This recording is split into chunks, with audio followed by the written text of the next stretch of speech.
Hay una situación que resulta casi cómica de lo trágica que es, si lo piensas. Uf, totalmente.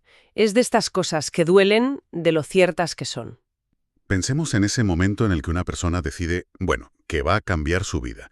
Se lee todos los libros disponibles sobre un tema en concreto, invierte años en terapia o en, no sé, procesos de introspección súper profunda. Claro, Y llega a comprender perfectamente de dónde vienen sus patrones, exacto. o cuáles son sus traumas de la infancia, por qué elige a las parejas que elige, o por qué sabotea sistemáticamente su propio éxito profesional. Lo tiene clarísimo. Sí, sí, sí. A nivel intelectual, vamos, es un experto en sí mismo. Eso es.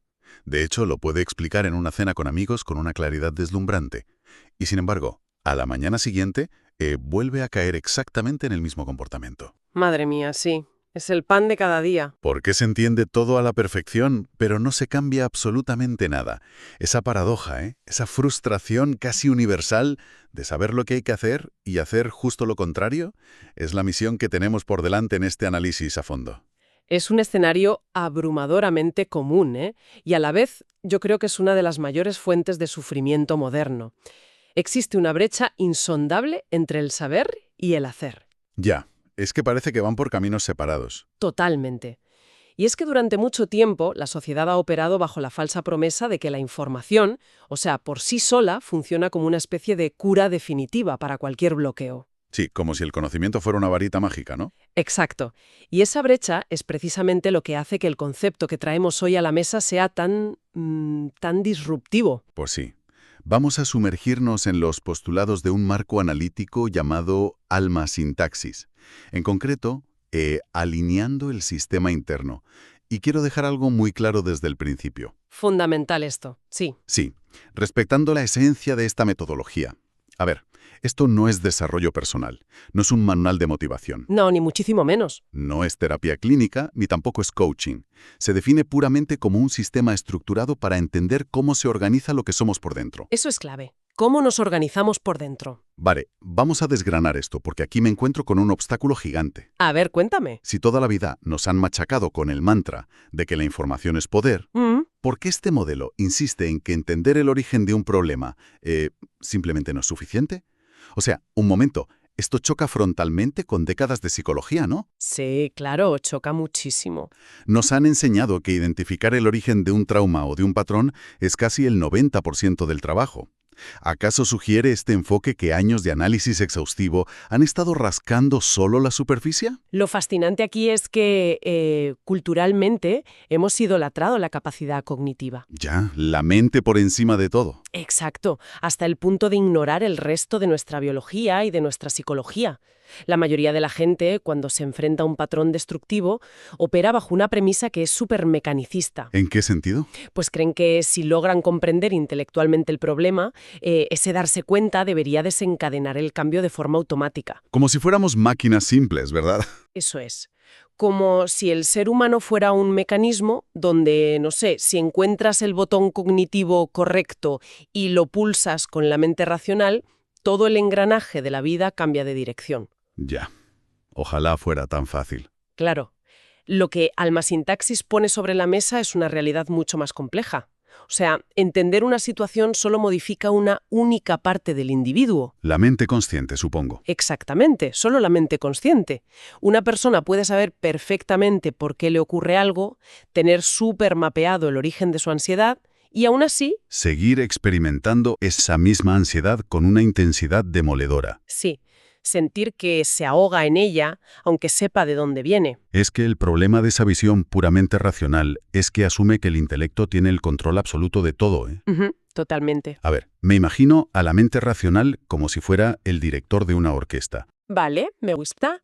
Un director que está leyendo una partitura bellísima a la perfección.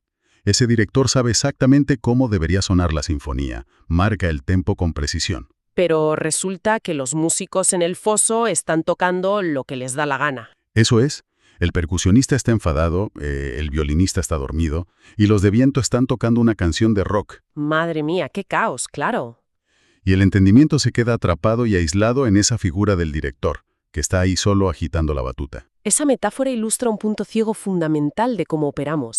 El entendimiento no acciona ninguna palanca mágica porque ese conocimiento solo habita en el córtex prefrontal, en el plano intelectual. Ya, así es como alguien puede decir frases del tipo, o sea, sé perfectamente que este trabajo me está consumiendo la salud.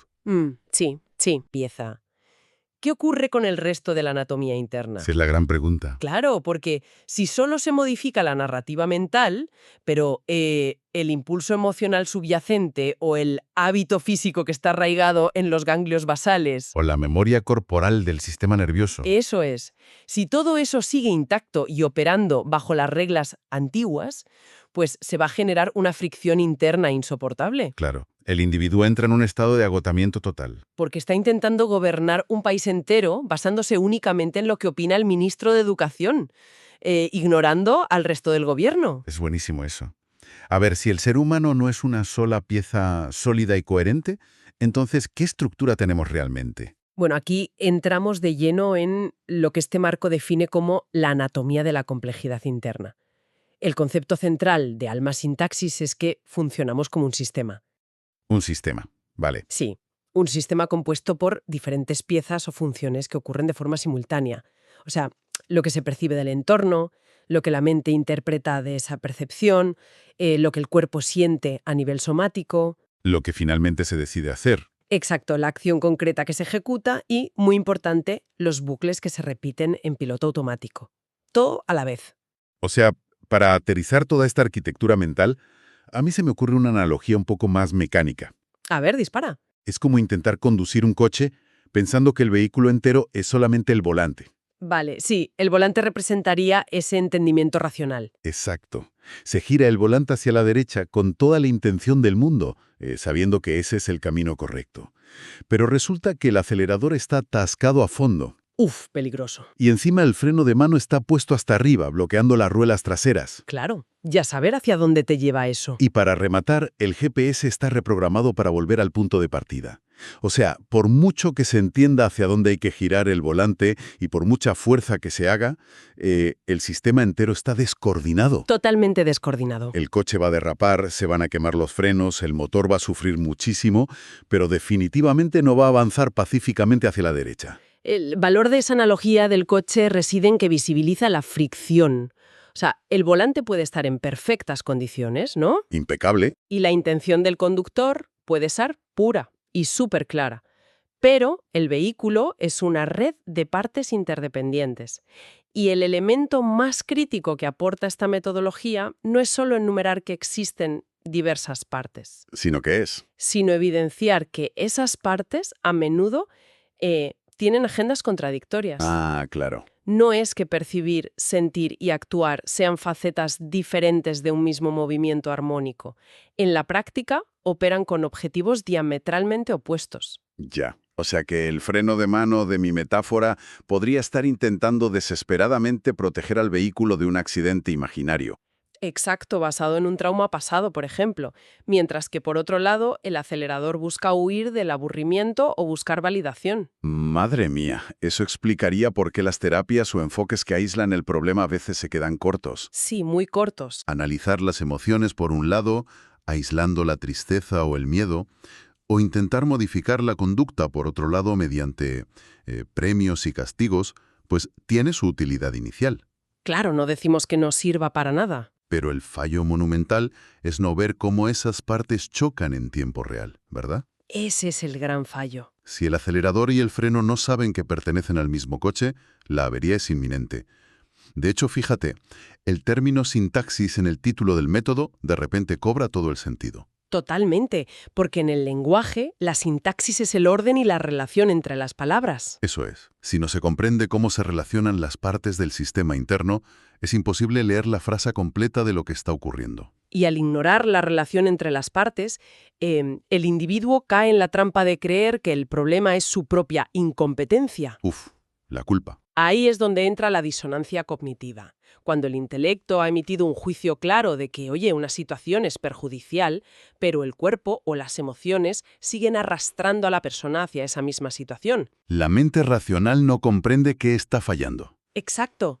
Y ante la falta de comprensión del sistema en su totalidad, pues la mente recurre a la explicación más dolorosa y destructiva que tiene a mano. ¿Qué es la culpa? Como decíamos. La culpa, sin duda. Y aquí es donde se pone realmente interesante la cosa. Porque esta falta de coordinación estructural nos lleva de cabeza a la consecuencia más directa y dolorosa de todas. ¿A cuál te refieres? A la famosa lucha con uno mismo. Pensemos en un escenario práctico y, bueno, sumamente cotidiano. Alguien está inmerso en una dinámica que sabe que no le conviene en absoluto. Como una relación tóxica, ¿no? Sí, podría ser una relación de pareja que drena su energía, o un hábito de consumo que está arruinando sus finanzas. Vale. Lo típico de sé que no debo, pero lo hago. Exacto. Racionalmente, desde ese volante analítico que decíamos, la evaluación de la situación es impecable. Los pros y los contras están en una lista, y la decisión parece de cajón. Hay que cortar de raíz y salir de ahí. Eso es. El camino lógico está iluminado con luces de neón. Y a pesar de las luces de neón, la persona no se mueve de la casilla de salida. Ni un milímetro. O peor, da un paso adelante y 3 hacia atrás. Inmediatamente después de esa parálisis comienza el infierno del autojuicio. El diálogo interno se vuelve súper implacable. Empezamos a darnos caña, ¿no? Sí, con frases como ¿por qué hay tanta debilidad en mí? ¿Por qué carezco de la fuerza de voluntad más básica?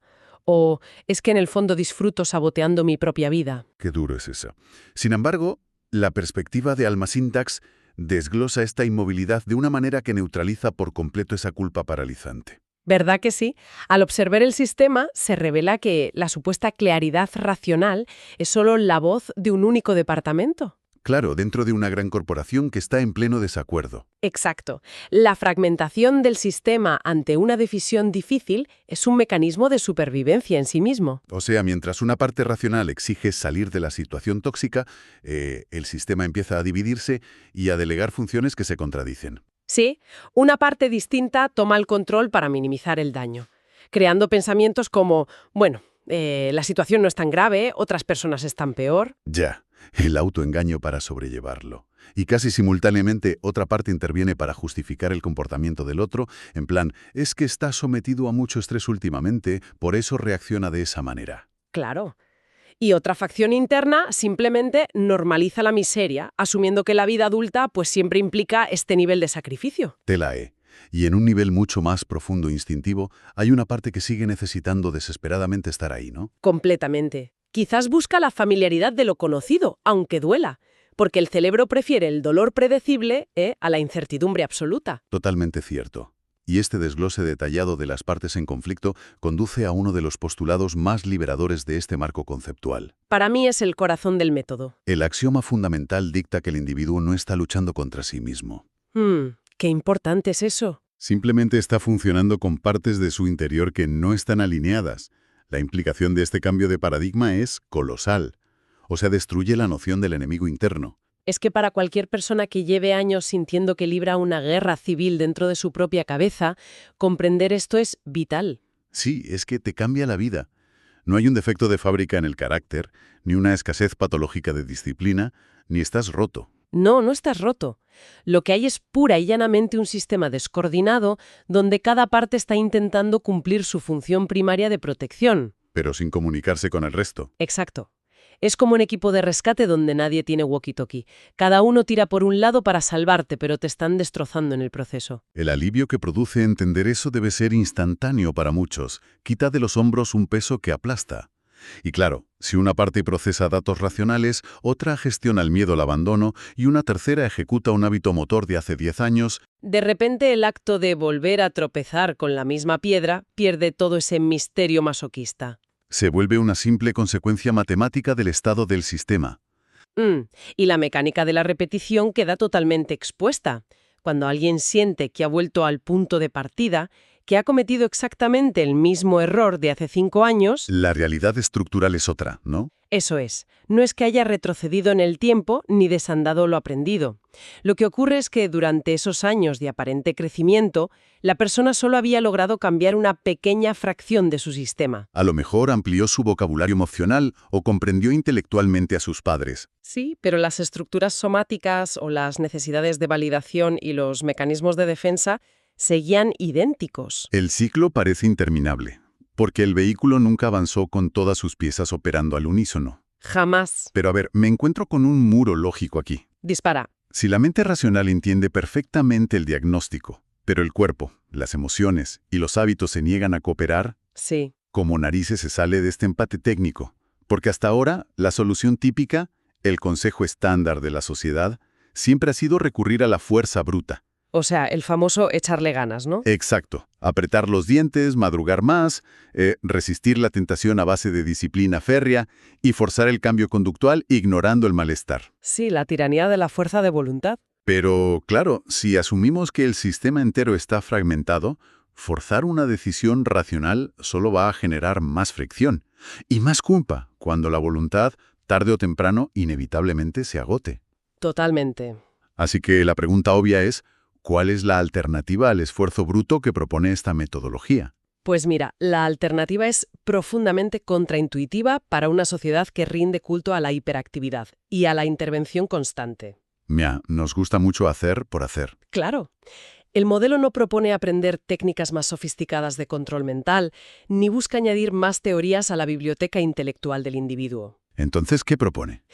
La propuesta central es abandonar la necesidad de explicar el problema y sustituirla por la capacidad de ver cómo funciona el problema. Ojo, a ver. Hay una frontera gigantesca entre la explicación y la observación, y cruzar esa frontera es lo que desactiva la necesidad del esfuerzo bruto. Detengámonos en esa diferencia porque me parece la piedra angular de todo este asunto. Explicar lo que ocurre es lo que mencionábamos en el ejemplo de la cena. Construir la narrativa perfecta. Exacto. Tiendo a evitar el compromiso porque desarrollé un apego evitativo como mecanismo de defensa ante la inconsistencia afectiva en mi primera infancia. Suena muy bien, sí. Es una disección forense impecable, es brillante, pero ver cómo funciona el sistema parece implicar algo mucho menos académico y mucho más vivo, ¿no es así? Es que una explicación narrativa es inherentemente retrospectiva y estática, o sea, es el informe que redacta el investigador de accidentes días después de que los coches hayan chocado. Claro, explica el porqué histórico. Exacto, pero no cambia la realidad del amasijo de hierros que hay en la carretera.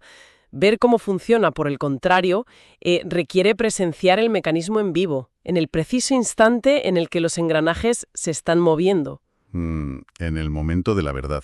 Consiste en darse cuenta, en la fracción de segundo antes de tomar una decisión perjudicial, de que se está produciendo una colisión interna. O sea, es observar cómo surge un vacío en el estómago, como una voz mental aparece instantáneamente para sugerir que, bueno, una vez más no hará daño. Sí, y cómo los músculos se tensan anticipando ese alivio a corto plazo. Es presenciar la sintaxis en tiempo real, sin intentar reprimir ninguna de las partes. Y para facilitar esa transición de la parálisis analítica a la observación en tiempo real, el método sugiere un cambio radical en la forma de interrogarse a uno mismo. Un cambio muy necesario, sí. Porque, tradicionalmente, ante un problema repetitivo, la primera reacción es preguntar ¿cómo soluciono esto? O ¿qué debería hacer para no volver a caer? Preguntas muy orientadas a la acción. Exacto. Y al deber, que automáticamente activan el juicio y el estrés.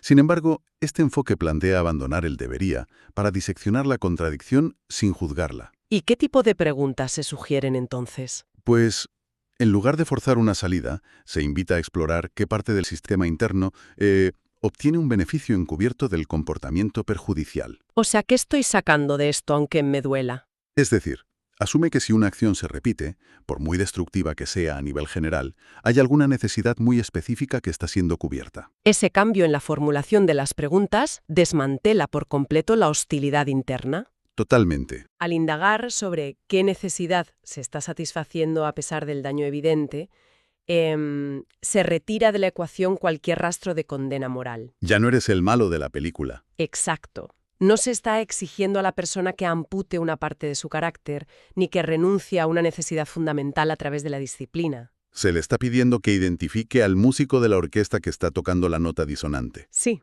No para expulsarlo, sino para entender por qué está tocando esa melodía. Y esa indagación revela aspectos que la mente racional prefiere mantener superocultos. De repente, al observar sin intervenir, se hace evidente que, bajo una aparente incapacidad para tomar decisiones, lo que late no es estupidez. ¿Qué es entonces? Es una cantidad abrumadora de emociones que han sido silenciadas. La hiperracionalidad, ese deseo de tenerlo todo bajo un control intelectual perfecto, pues suele actuar como un escudo enorme contra la vulnerabilidad del cuerpo. Claro. Es totalmente factible repetir afirmaciones positivas frente a un espejo o recitar mantras de empoderamiento, mientras a nivel fisiológico el estómago está contraído. O tienes una respiración súper superficial debido a un miedo atroz que el intelecto directamente se niega a reconocer. Es increíble. Si conectamos esto con una perspectiva más amplia sobre cómo se produce la integración neurológica, el mero acto de observar todas estas piezas divergentes simultáneamente es lo que reconfigura el sistema. O sea, solo observarlas, sin forzar. Solo observarlas. No se requiere una intervención tiránica de la mente consciente para obligar al cuerpo a relajarse. Cuando el intelecto deja de ignorar las señales somáticas y permite que el miedo o la necesidad de validación ocupen su lugar en la consciencia, el sistema deja de estar fragmentado. Claro, todas las cartas están sobre la mesa. El propósito último de esta observación cruda y directa es llegar a un punto donde forzarse ya no sea necesario, ¿no? Exacto. El cambio real no surge de ganar una batalla interna, sino de ver con tal claridad el funcionamiento del mecanismo que éste comienza a recalibrarse por sí solo. Es un proceso casi orgánico. Me hace pensar en la diferencia entre caminar a oscuras por una habitación llena de muebles y encender la luz. Uy, me encanta esa imagen. Es que cuando todo está a oscuros, uno se tropieza constantemente, se hace daño. Y tal vez desarrolle la creencia de que es torpe, ¿no? O dedica un esfuerzo mental titánico a intentar memorizar exactamente dónde está cada silla para esquivarla. Que es agotador y requiere una vigilancia extrema todo el rato. Exacto. Pero si simplemente se enciende la luz, no hace falta ningún esfuerzo monumental de voluntad para no chocar. Claro. La percepción de los obstáculos cambia, el individuo ve la mesa y el cuerpo, de una forma absolutamente natural y sin tensión, ajusta la trayectoria para caminar fluidamente. El sistema se reorganiza de manera automática porque la visibilidad es completa. Eso es. La analogía de la luz ilustra a la perfección por qué la visión clara disuelve la dependencia de la fuerza bruta. Mientras la dinámica interna permanece en la sombra, pues se necesita una energía enorme para mantener el rumbo. Sí. Pero cuando la consciencia ilumina el hecho de que una profunda necesidad de aprobación externa está colisionando frontalmente con un deseo genuino de autonomía, ¿Y se percibe cómo ese choque genera comportamientos erráticos? esa misma claridad comienza a desatar el nudo. Es una alineación orgánica. Las partes dejan de tirar en direcciones opuestas, no porque un dictador interno las haya sometido, sino porque el sistema entero ve la ineficiencia del conflicto. Llegamos a un punto de síntesis que me parece vital para cualquiera que haya invertido tiempo en su propio crecimiento y se sienta estancado. A ver, resúmelo.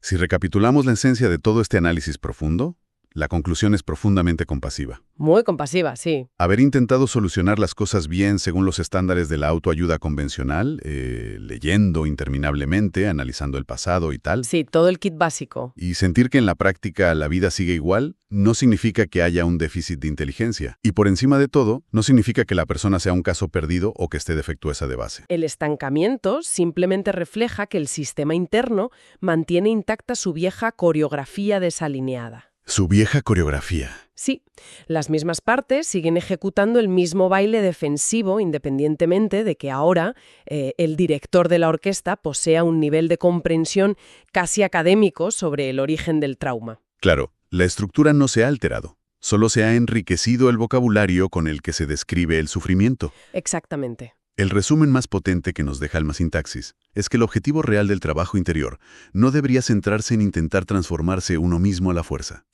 Ni en construir una versión supuestamente mejorada e impecable. El verdadero objetivo es sencillamente dejar de contradecirse internamente. Es una invitación formal a deponer las armas, ¿no crees? Totalmente. A retirarse de esa batalla campal en la que tantas personas se convierten simultáneamente en su propio carcelero y en el prisionero que intenta escapar. ¡Qué buena imagen! Trata de observar el tablero de ajedrez completo, reconociendo que todas las piezas, incluso las más torpes o miedosas, pertenecen al mismo jugador. Y están intentando proteger al rey aunque lo hagan sembrando un caos absoluto. Eso es. Bueno, esto plantea una pregunta importante y creo que es el lugar idóneo para dejar una reflexión expansiva, ¿eh? Algo que trasciende el propio método y cuestiona las bases mismas de nuestra cultura del esfuerzo. A ver, lánzala. Si aceptamos la premisa de que el verdadero cambio conductual y emocional ocurre de forma natural y orgánica, simplemente al observar con total claridad cómo interactúan nuestras contradicciones, sin ejercer violencia sobre ellas para que encajen, Sí. ¿en qué lugar queda nuestro concepto tradicional de la fuerza de voluntad? Buf, eso es fuerte, ¿eh? Pensemos detenidamente en las implicaciones. ¿Es posible que lo que durante tantas décadas la sociedad ha glorificado como tener una voluntad de hierro? Lo que siempre aplaudimos en las biografías de éxito. Exacto. ¿Es posible que eso sea, en realidad, el síntoma más claro y agotador de un sistema interno que está profundamente desalineado? Es una perspectiva que pone el mundo del revés. O sea, implicaría que si una persona necesita recurrir constantemente a cantidades masivas de fuerza de voluntad para no hacer algo, Sí.